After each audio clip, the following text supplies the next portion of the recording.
Hey everybody, welcome to another episode of Impact Theory. You are here, my friends, because you believe, like I do, that human potential is nearly limitless. But you know that having potential is not the same as actually doing something with it. So our goal with this show and company is to introduce you to the people and ideas that are going to help you actually execute on your dreams. All right, today's guest is one of the most successful and unconventional entrepreneurs I have ever met. With $700 and a beat-up laptop, he launched what has become arguably the largest and most successful meditation and wellness media companies on the planet. Born and raised in Kuala Lumpur, he's lived in Malaysia, Michigan, New York, the Bay Area, and at the time of this recording, he's house shopping in Estonia. Not kidding.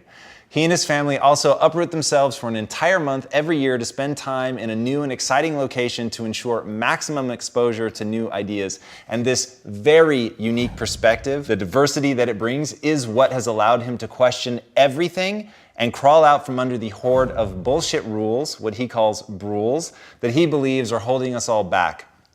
And in the process, he's had a ridiculous string of successes that sees him now leading a global empire of 200 employees from 40 countries. Along the way, he's founded Omvana, the highest grossing health and fitness app on iTunes in over 30 countries, Dormio, which was recently the second most downloaded health and fitness app in the US, Dealmates.com, and most importantly, his flagship company, Mindvalley. He's also a hyperactive philanthropist who's on the innovation board of the X Prize, was named to the Transformational Leadership Council, and through his Project Renaissance, he's aiming to make his home of Kuala Lumpur one of the top 20 cities in the world to launch a startup. Please help me in welcoming the CEO and founder of the radical new Mindvalley Academy, a revolutionary educational platform with over 1.5 million students and subscribers, the creator of A-Fest and the best-selling author of The Code of the Extraordinary Mind, Vishen Lakhiani.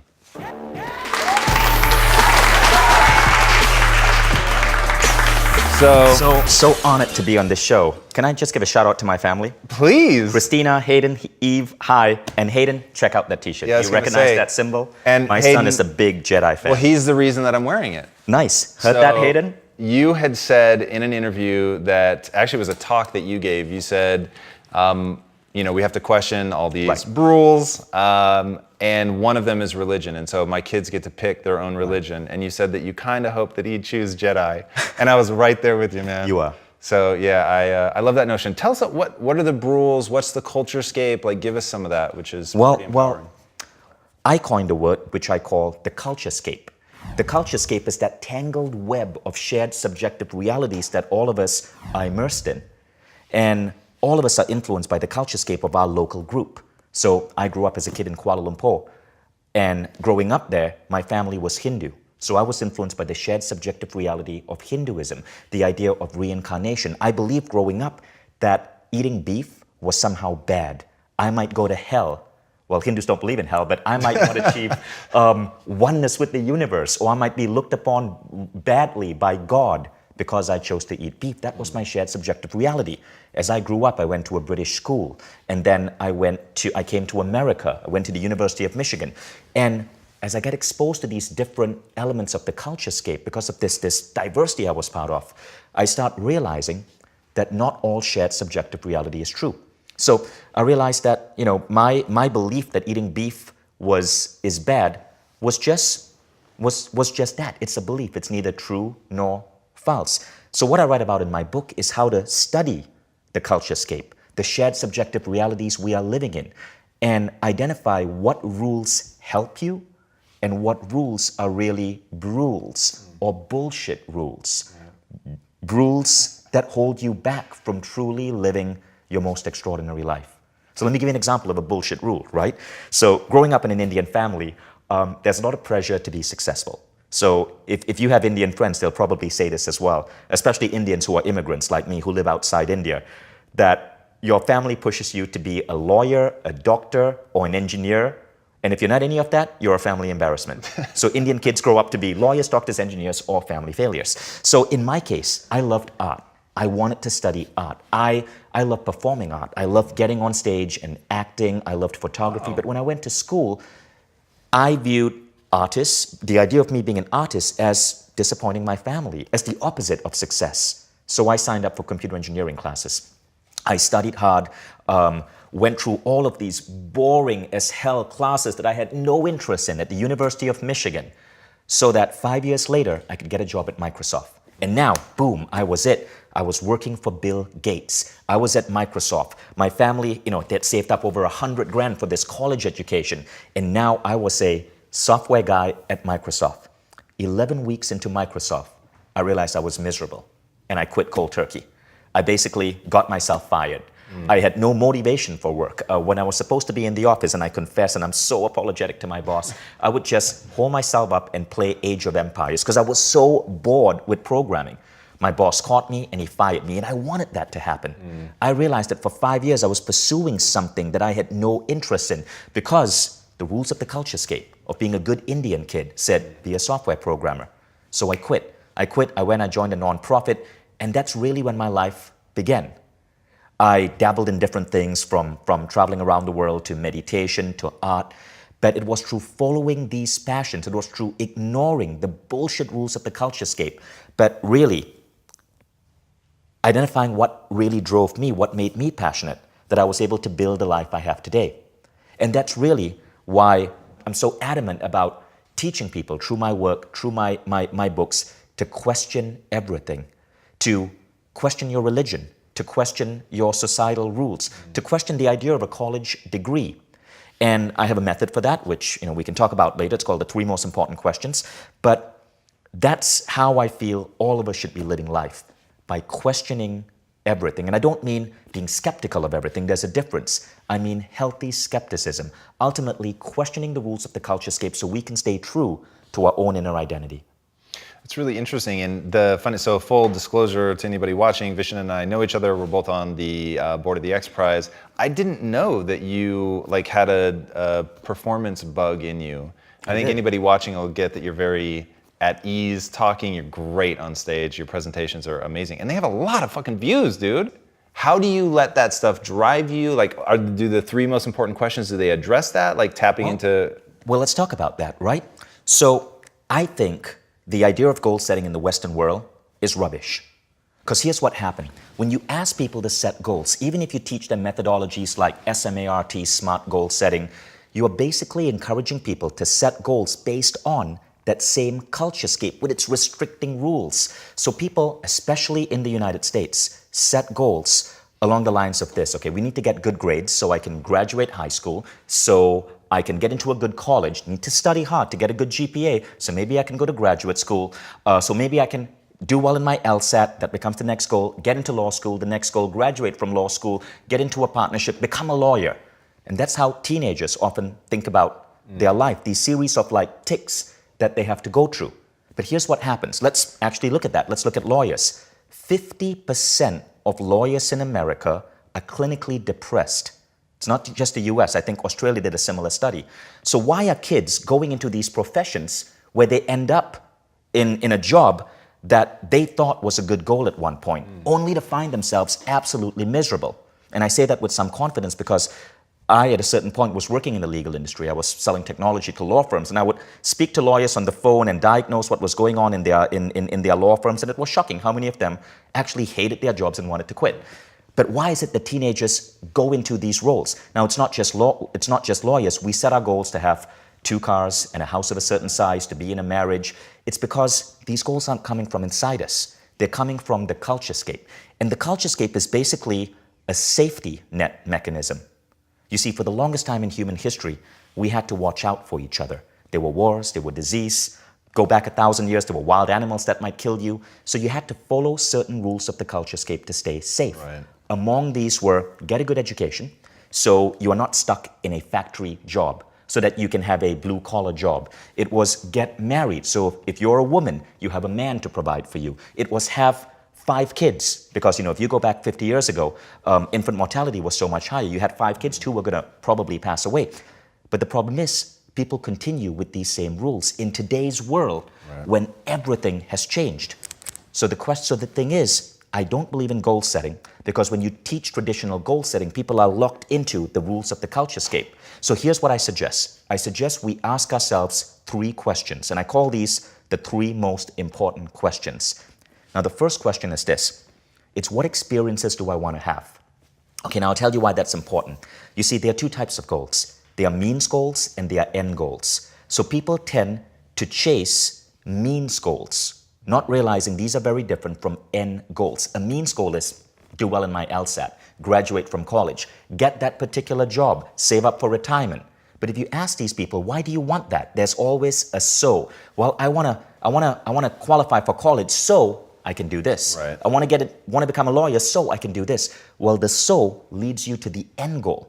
Now, what are end goals? End goals are these things that really lead to the beauty of being human. It's waking up next to someone you madly love. It's holding your first child in your arms. It's having a puppy. It's seeing your business open for the first time. It's making that, getting that first customer. It's completing your first book. It's creating a work of art and having people admire it and fall in love with it. These are end goals. So what I advocate is, and the 3 most important question is, forget the means goals. Means goals are goals designed by the culturescape.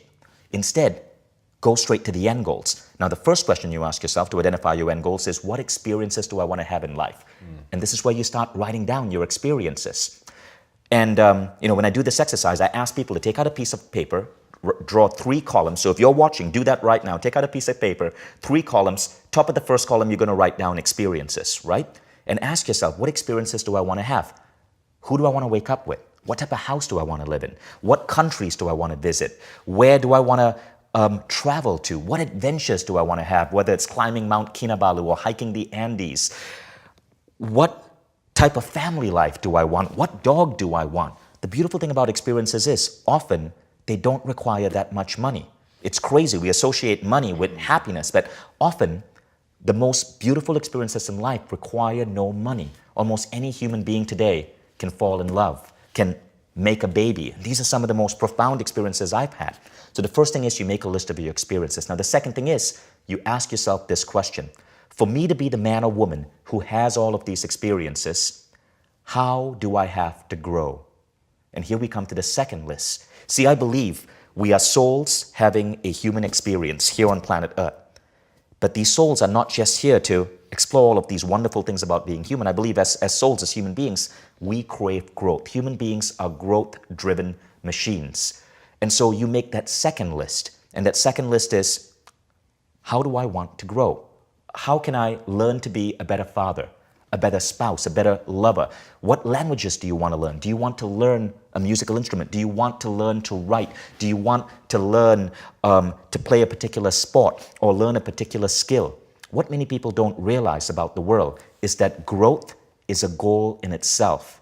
It's one of the key things that drive us forward as human beings. But very few people write down growth as goals. It's because the education system, which tries to teach us to grow through forced learning, makes many people dread learning. So growth becomes that second list. Now you have 2 lists, your experiences and your growth. Now you ask yourself the third question, and the third question is this: to be that man or woman who has all of these experiences, to be that man or woman who has grown in such a way, how can I give back to the world? And there's a very important reason for that question. The Dalai Lama said, if you want to be happy, make other people happy. And I believe that when you do these 3 most important questions, that third category is what truly leads to fulfillment. It's when you can take your growth, you can take your experiences and contribute to fellow souls, contribute to the human race. You've learned entrepreneurship? Great. Mentor someone. Mentor a kid who wants to get there. You have the ability to sing, figure out how to use it to deliver, beautiful music, to inspire people. So your list of contributions becomes your steps for you to give back to the world, because that takes you beyond pure happiness into fulfillment. Now, when you have this list, experiences, growth, and contribution, this becomes your goal list. Everything else is just a means goal. Now, when I started creating this, I found that it allowed me to rewire my brain, to shortcut and bypass so many bullshit rules, to go straight to these final items, to go straight to ways I could contribute, ways I could grow, ways I could have these beautiful experiences. And often these were unconventional paths. Like when I started my company, I didn't work with any investors or VCs. I decided to start my own university, which is happening in Barcelona, but it all came because when you have done the three most important questions, you get to short circuit the Brules of the culturescape and figure out shorter paths towards true human fulfillment. That's amazing and has a high degree of consistency. Now what I want to know is, do you, like growing up as your kid, do you think that your kids will still struggle with this? Like is the culturescape the kind of thing that sort of worms its way in? And how do you walk them through not ending up in that? So that's a beautiful question. And I love parenting. One of the key things in my growth list is be as great a parent as I can be, because I think that's one of the biggest responsibilities that being human, the whole act of being human gives us, right? To raise another like baby you and not fuck that kid up. So Too much, right? So one of the key things, I remember talking to a parental psychologist called Shelley Lefko, and I asked her once, Shelley, what is the greatest gift a parent could give a child? And Shelley said this. She said, the greatest thing you can do for your children is to be acutely aware that they form their beliefs because of you. So make sure that you are taking absolute care to give them the right beliefs. Now, this is so important. Kids are little meaning-making machines. It's how the human brain has evolved to work. We create meaning about the world. Now, if you think about, say, American parenting, right? Let's say Billy, your kid is sitting at a table and he drops his fork and you go, Billy, don't drop that fork. And 2 minutes later, Billy drops his spoon and now you're like, Billy, I told you not to drop that fork. And now you drop a spoon, go stand in that corner. So you take Billy off the chair, you go put him in the corner. And if you're parents, I've done that. I know you guys have done that as well. Now I thought that was fine. I'm not slapping the kid. Right. I'm just making him stand in the corner so he learns to hold his frickin' cutlery. So Shelley said, the problem with that is this. We're not paying attention to Billy's meaning-making machine. It's that machine in the child's head that's creating meaning. What if this is what is going on in Billy's head? He accidentally dropped his fork. And he was surprised that his mom, questioned him. He's a kid, his hands, he's still learning to use his hands. And so he wanted to find out, was his mom really angry with him? Is mom really angry? What if I drop my spoon? I just want to see what happens. That's how kids understand the world. They experiment. So he drops his spoon. Now mom sends him to a corner. He doesn't get to finish his meal, which he was enjoying. Now think about, Shelley says, what's going on in Billy's head. The meaning-making machine is turning. He's going, Mom doesn't trust me. Mom is angry at me. Mom sends me to a corner because she doesn't respect me. Mom doesn't love me. Does she love me? Why am I in a corner? Why can't I speak now? My voice is not important. And these things become part of our identity. And these things, when they repeat, is what creates adults that can be so broken. All of us grow up with these holes within ourselves. We feel not loved enough. We feel not important enough. We feel that we don't matter. All of us grow up. I had these issues as a teenager. And it's because our style of parenting doesn't take care of the meaning-making machine in a child's brain. So how do you do that? Well, you be acutely aware of how a child's brain works. So with my son, let me give you an example of the opposite, right? I was driving my car with my son 2 weeks ago, and he asked me a question. I can't remember what it was, but it was something about science. He's a science junkie. And as he asked me the question, the phone rang, and I checked it, and it was my CF phone. I knew it was an important call, so I took the call. And 2 minutes into the call, I realized I'd ignored my son. Now, what does that tell him? It occurred to me that his meaning-making machine might go off and go, oh, Dad's work is more important than me. I'm not important. Dad's CFO is more important. So I paused the call, and I said, Hayden, I am so sorry. Your question is so important to me. You're the most important person in my life. I just need to finish this call because it's only going to be 2 minutes and I'm guessing it's something urgent, and then I'm going to give you full attention. Those simple statements tweak his meaning-making machine and gives him a sense of importance, gives him a sense of understanding that he is truly important. So as parents, you want to be careful of that. Now, if you do that, your kid is growing up with healthy beliefs which are empowering, beliefs of confidence, beliefs that say, I matter. And when children have that, they are less immune to the Brules of the culturescape. They are less immune to a religious leader who might say, you're a sinner because you ate the wrong type of meat, or because you didn't follow some arbitrary bullshit rule written 2,000 years ago. They are able to use their own, they get a positive meaning-making machine, and they are better able to use that sense of power and confidence to navigate the world without falling for other people's bullshit. Yeah, so how do you deal with like discipline and not wanting to trigger a negative meaning-making machine, but knowing that or maybe, hey, you tell me, like, do you need to corral them? Are there certain rules that they should follow? What happens when Billy punches somebody in the face? That's happened to my kid, right? Now, I think there are two fundamental things we can have as human beings that define how we function in the world. The first belief is that human beings are fundamentally good. The second belief is that human beings are fundamentally evil. I have a major issue with religion. I think religion has gone past its time of usefulness in human society, and it's about time that we start questioning religion, and we should cut the cord and stop indoctrinating our children in our religion, whether it's Islam or Christianity or Hinduism or any other type of religion. But one of the things is, many religions are created by men and women and enforced by men and women who believe human beings are fundamentally evil. And that's where you get dumb ideas such as sin, bad karma, and things like that. I believe human beings are fundamentally good. I rarely have discipline issues with my son. Yes, there was a time, many years ago, 4 or 5 years ago, when I know my kid punched another kid because he lost his temper. So I sat down with Hayden, and we spoke about it. And we spoke about the value of compassion. And we spoke about Ken Wilber and his theories of levels of awareness, how one can move from ethnocentrism to world-centrism to cosmocentrism, how all of us can be connected in life. I never disciplined him. I educated. How old was he at this point? He was maybe 5 years old. And do you think he got that? I mean, He like, did. ethnocentrism is pretty intense. For most people. You'd be surprised at how smart kids really are. So Hayden is aware of philosophers like Ken Wilber and understands many of these concepts. Now, here's why this is important. Charles Darwin, we all know Darwin, right? Theory of evolution. Well, in 1872, Darwin wrote a really interesting book. I forgot the name, but it had the word sexual in the title. I guess in 1872, you wanted to sell a book, you would put the word anatomy of reproduction and sexual something in the title, right? I think that works today, too. It works today, probably. So, God, I wish I could remember the name of the book. But anyway, you guys can Google it. It was written 1872 or 1873. And in that book, Charles Darwin spoke about this incredible idea called diffusion of sympathy.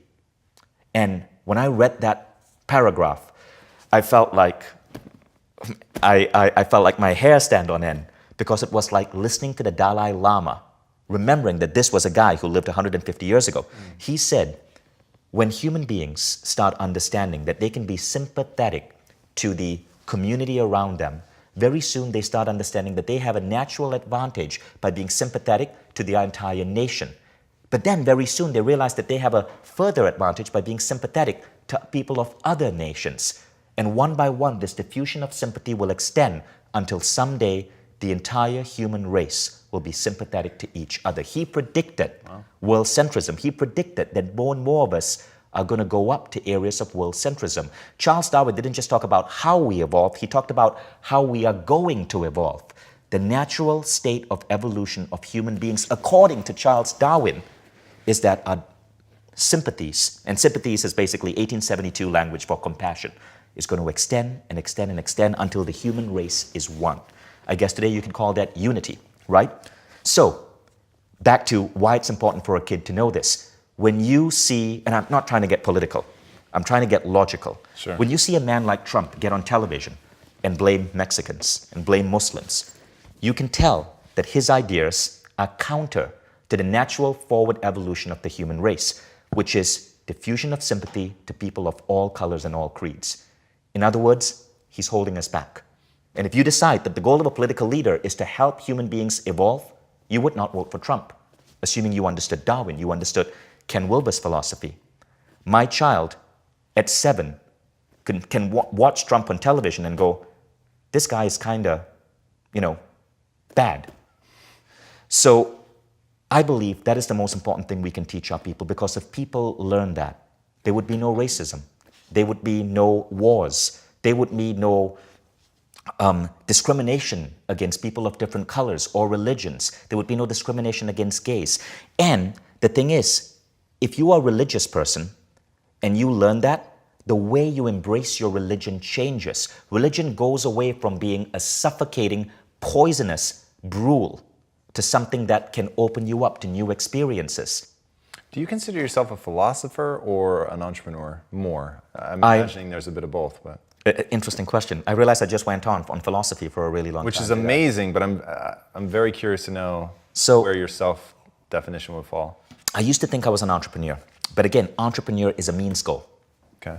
So I don't like that label, entrepreneur. There are entrepreneurs who are freelancers on freelancer.com right now who will design a logo for you. They're an entrepreneur. Entrepreneur simply means you're earning your own income. There are entrepreneurs like you who have built billion-dollar companies. The gap is too wide to put everybody into one label. So I define myself not by the label entrepreneur, but by what I stand for. I believe it's not our labels that matter, it's your stand. One guy I know, Patrick Gentempo, has a quote, "Your stand is your brand." And I believe what makes us truly unique as an individual is what we stand for. So I fundamentally stand for one thing, and it's reflected in everything I do. And that one thing is unity. It's my number one value. So I'm an activist for unity, more so than I am an entrepreneur. I mean, if I lost my business, and that happens, right? Small chance, but it happens. I wouldn't lose my identity. If I stopped standing up for unity, I wouldn't be Vishen.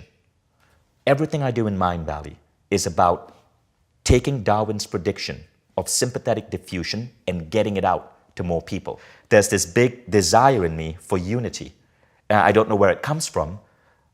Maybe it was the racism I experienced as a child. Often the biggest childhood pains we experience are simply the things that define our future values. But that's what makes me me. I'm a fighter and an activist for human unity. That's my number one definition of myself. Wow, man, that's intense. And I love that. And I love that you've thought enough about it to really know what your real end goal is. That's phenomenal. Right. The reason that I asked is, I think a lot about what is the ultimate power of being an entrepreneur? What is the end game, to, put it in your terms? And for me, it's, I definitely consider myself an entrepreneur, but the reason that I consider myself an entrepreneur and the reason that I think that that's so powerful and the reason that I get so excited doing things like the adventure trip that we did for the X Prize is you get to be around other entrepreneurs and they sound like fucking philosophers. Right. Like they sound like you sound. And I know anybody watching this is thinking, this guy runs companies? You know what I mean? Like they're thinking of you as a philosopher. What I want them to see in that is that commerce becomes this very powerful vehicle for you to build a platform to launch what you're trying to do with unity in a way that's sustainable, in a way that touches a lot of people. Like tell them about Awesomeness Fest, now known as A-Fest, and that you give away the profits, but you're only able to do that because you're such an effective entrepreneur. Well, let me first backtrack a bit. I want to give you guys a model that might help explain this, right? In my book, I have a quote. I think it's the single most quoted line in my book. And it is, business people do it for the dollars, but entrepreneurs do it to push the human race forward. I love that. That's the difference. People lump everyone together, but no, they are business people who will start businesses that basically are designed just for shareholder value, just to make a buck. Entrepreneurs are people like you. You started Quest Nutrition because you wanted to make a dent on obesity in America. You wanted to help people live a healthy lifestyle. Entrepreneurs, I found, true entrepreneurs, do it because there's this deep calling in them to push the human race forward. Now, as a result, business people and entrepreneurs build very different types of companies. And if you understand this division, you understand that there are two types of companies you can join. If you are applying for a job or working for a company, this is so important. You can be in a humanity minus company, or you can be in a humanity plus company, like Quest Nutrition or Mind Valley. Humanity plus companies are designed not just for profit. They can be highly profitable, like Quest, like Zumba, but they are pushing the human race forward.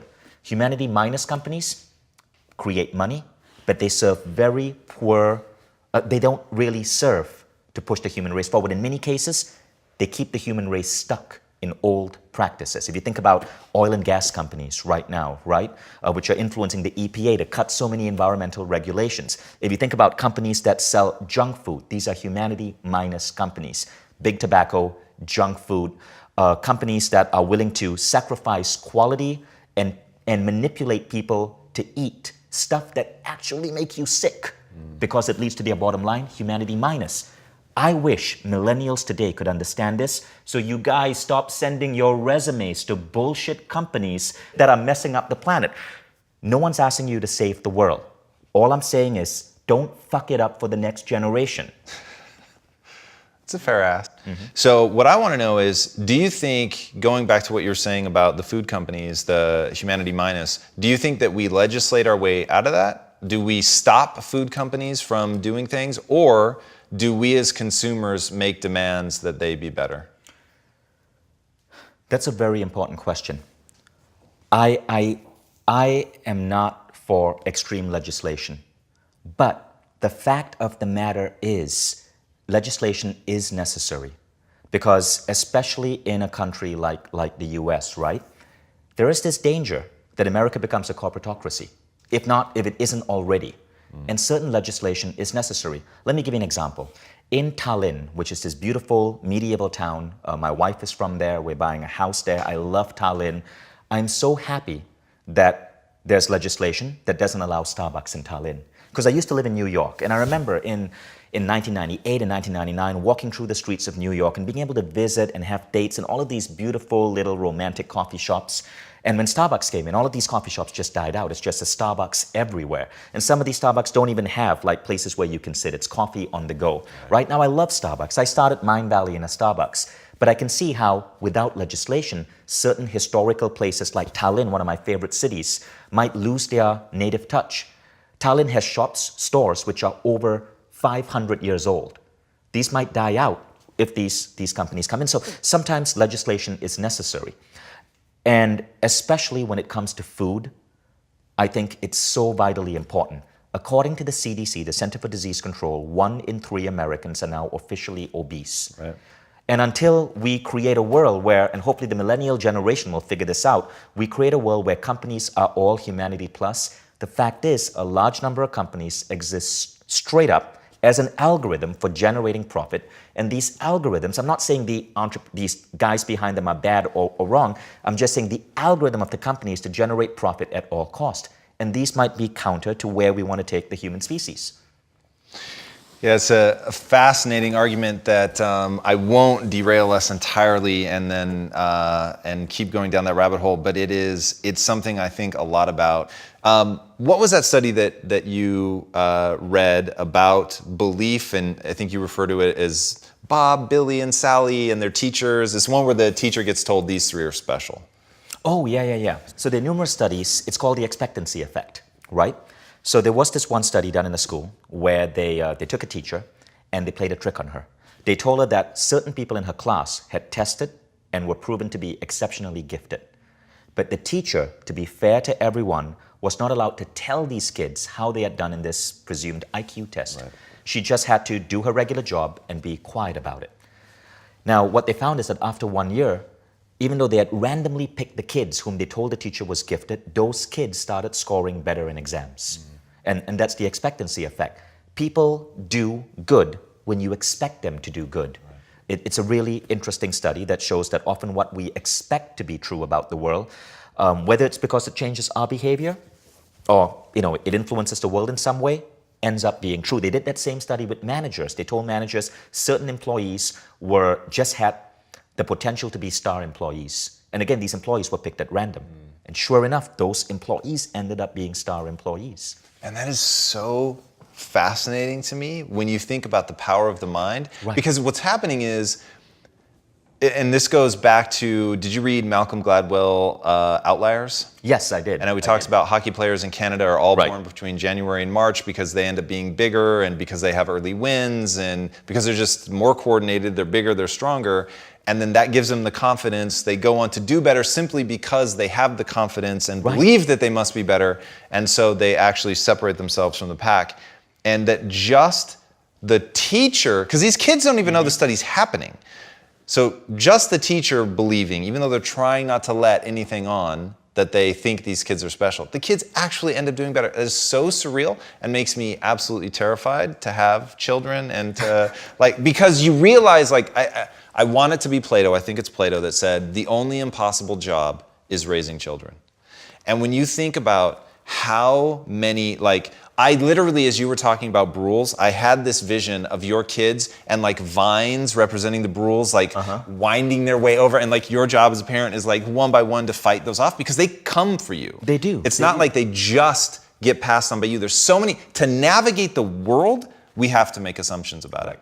And to have a consistent human experience, you have to make assumptions. You have to have things that you believe. And for things can get in, man, that are sneaky, and it is so hard to shuck that all off and do something exceptional. All right, I don't want to run out of time. I want to hear about your university because I think your university addresses a lot of this stuff. Right. What exactly is Mind Valley Academy, and how's it different? Why is it important? Perfect. So Mind Valley Academy is a company I started. So Mind Valley, again, is an education company. Mind Valley Academy is this really successful online school we started to teach people the things that school should have taught you but forgot. I often hear from people who say, education failed me. And the reason for that is because if you really look at what creates happy, successful life, it is not the stuff that schools are teaching us. All of us today walk around with the equivalent of a frickin' supercomputer in our pockets, right? And on this computer, you can pretty much pull up most information. Yet what do schools teach? They teach you geography, history, math, and all of that is accessible in our portable brain. But what they don't teach us is how to truly lead exceptional lives. How do you be a great parent and not fuck up your kids? How do you be a great lover so you don't end up one of those divorce statistics which afflict 50% of marriages? How do you lead a life of adventure so you don't wake up at 40 wondering, what the hell am I doing? How do you stay physically fit? How do you extend your longevity? How do you know what foods to eat and what to toss into the garbage can? How do you treat people? How do you get on stage and share an idea? How do you write a business plan? How do you become an entrepreneur? How do you learn how to create residual streams of income, passive income? School doesn't teach that to you. In fact, school doesn't teach you much of what one truly needs to be successful. So what we do is we go out there, we find the greatest teachers in the world, the greatest guy for fitness, the greatest man or woman for healthy eating, the greatest people for mindfulness and meditation, the greatest people for self-esteem, the greatest people for goal setting. We take those great teachers and we combine them with a great curriculum. Often they have their own curriculum, but we teach them particular psychology and stuff to create phenomenal courses. We combine this with great technology. Great teacher, great curriculum, great technology. Wrapped around all of it is art and design and beautiful filmmaking, and we produce the world's best courses in these subject matters. These courses are on an app. We have two apps, the Mind Valley app, which is for traditional courses, and a new app we're launching soon called Mind Valley Quest. Basically, students join a cohort, a group, 3,000 students at the same time going through an incredible program. One of our top programs is WildFit, which is a weight loss program. It's like the most amazing thing for like reshaping your body, all based on using NLP to change your approach to food. You have 3,000 people go through it, and here's the crazy thing. The completion rate is almost 500% better than traditional courses. Wow. And what happens is it's based on micro-learning, so you have, you take a 10-minute lesson every day. It's not 8 hours of content. People go through, and then there's community, so people are supporting each other. And at the end of 30, 60, or 90 days, people now have a healthy eating habit. Or they've figured out how to, put on muscle and be physically fit. Or they now have high endurance. Or they now can practice mindfulness. Or they've now learned to tap into their intuition. So we are roping in many of the world's greatest teachers. Neil Donald Walsh, Ken Wilber, putting them... Wim Hof. Yeah, Wim Hof is teaching in our university. I'll come to that in a moment. And putting them on Mind Valley Academy through our apps. Now, at the same time, there are certain things where you learn best as a group. And that's what Mind Valley U is about. So we're actually creating our own university to compete with four-year colleges, which I think are not relevant anymore. Alan Watts, who's one of our teachers, his work is coming to Mind Valley Quest, phenomenal philosopher. Alan Watts said, no literate, inquisitive young man needs to go to college unless they're training to be a doctor or a teacher or anything that requires certification. And he wrote that in 1972. It's even more true right now. Think about college, right? You take a group of 19, 20, and 21-year-olds and put them in a bubble for 4 years. And when they come out of that bubble, the world has changed. I mean, Peter Diamandis said between 2016 and 2022, we will see more change in the world than between 1900 and 2000. So what happens when you emerge from this bubble? Your knowledge is often no longer useless. 100%. Your degree doesn't matter. 15% of people at Google, according to Laszlo Block, their head of hiring, no longer have a college degree. Same at Mind Valley, 15% of our hires, no college degree. So people are coming out with these bullshit degrees. They've spent 4 years on campus, and they're hanging out with other 19-year-olds. What can you learn from a 19-year-old?